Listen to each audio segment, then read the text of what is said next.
27 Δεκεμβρίου 2008 το Ισραήλ εξαπολύει την καταστροφικότερη μέχρι σήμερα επίθεση κατά των Παλαιστινίων.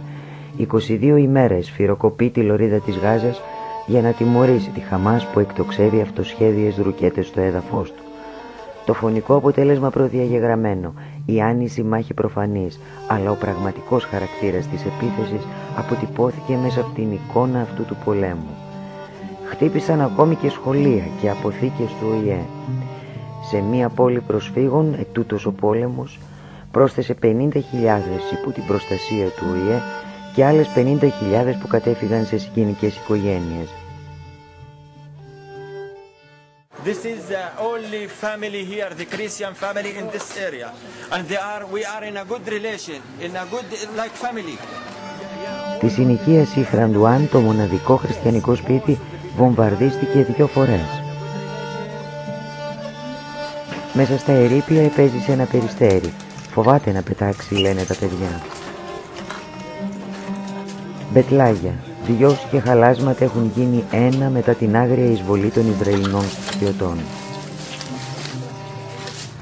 Κάθε πρωί, πριν και μετά τον πόλεμο, οι Ισραηλινές ακτεωροί και πολεμικά πλοία ανοίγουν πυρ στις ακτές της πόλης. Η θέα της μοντέρνας Τελαλχάουα με τα πολλά δημόσια κτίρια τρομακτική. Υπουργείο Εσωτερικών, Υπηρεσία Διαβατηρίων. Βομβαρδίζονται νοσοκομεία, υπουργεία, το κοινοβούλιο, το Ισλαμικό Πανεπιστήμιο, δεκάδες τζαμιά, χιλιάδες κατοικίες, βιοτεχνίες. Τα πιο πολλά θύματα είναι παιδιά. Οι βομβαρδισμοί έχουν σταματήσει, όμως τα κουνούπια, μη επανδρομένα αεροσκάφη με το χαρακτηριστικό διαπεραστικό βόμβο συνεχίζουν να πετούν ασταμάτητα. Στο Εσμπάτ Άμπιτ σχεδόν τίποτα δεν έμεινε όρθιο.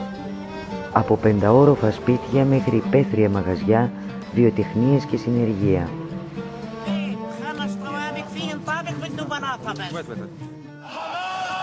18 Ιανουαρίου, πρώτη ημέρα της εκεχηρίας.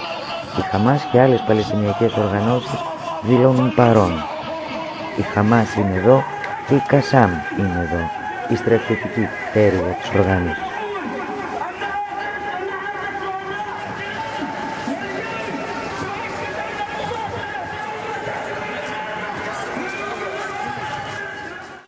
Δημοκρατικό μέτωπο για την απελευθέρωση της Παλαιστίνης.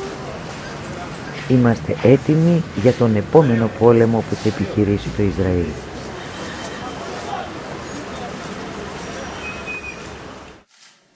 Λαϊκό μέτωπο για την απελευθέρωση της Παλαιστίνης. Οι μαχητές μας έδωσαν το παρόν σε αυτόν τον πόλεμο, όλοι μαζί αντισταθήκαμε στον εισβολέα. Πρώτη μέρα κατάπαυσης του πυρός, ο αγρότης Μάχερα Μπουτζέιλ, 23 χρόνων, πυροβολείται από Ισραηλινούς στρατιώτες την ώρα που φτάνει στο χωράφι του, στο χωριό Χουζάουα, 1,5 χιλιόμετρο από τα σύνορα κοντά στην πόλη Χαν-Γιούνις. Πού είναι ο κόσμος, πού είναι οι Άραβες όταν μας σκοτώνουν εμάς τους Παλαιστίνιους?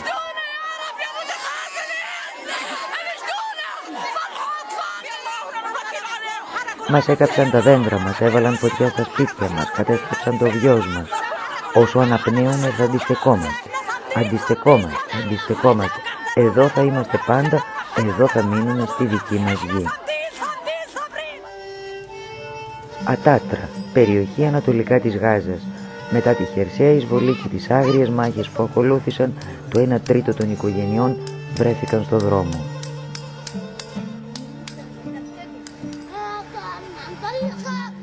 Ανελαίητοι βομβαρδισμοί, χερσαία εισβολή και θαλάσσιος αποκλεισμός της λωρίδας της Γάζας για 22 ημέρες αφήνουν πίσω 1.344 νεκρούς, εκ των οποίων 400 παιδιά, περισσότερους από 5.000 τραυματίες, χιλιάδες γκρεμισμένα κτίρια, πολύ πόνο, οργή και μια νέα γενιά ορκισμένη στο μίσος.